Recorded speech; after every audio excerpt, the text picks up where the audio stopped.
నడుస్తూనే ఉంది ఇజ్రాయెల్ది. మరొకవైపు అమెరికా ఇజ్రాయెల్కి అండగా ఉంది.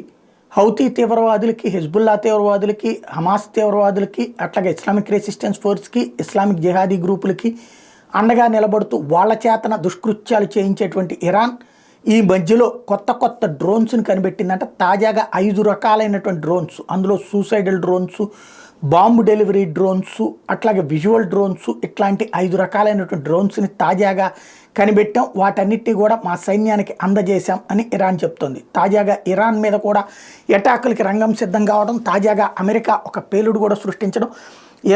ఇరాక్లో ఉన్నటువంటి అమెరికా రాయబారి కార్యాలయం మీద దాడి చేస్తే ఆ దాడి చేసినటువంటి ప్లేస్ ఎక్కడ ఉందో అక్కడ ఉన్నటువంటి వాళ్ళ మీద అమెరికా దాడి చేసిన నేపథ్యంలో మేము నీకంటే శక్తివంతులు అని చెప్పేందుకోసం ఇరాన్ ప్రయత్నిస్తుంది. కాకపోతే ఆ కొండ ముందు అద్దం పెట్టుకుని అదిగో కొండంతా బంధించానని చెప్పినట్టుంటుంది. అమెరికాకి సరైన పోటీదారు నేనని ఇరాన్ చెప్పడం.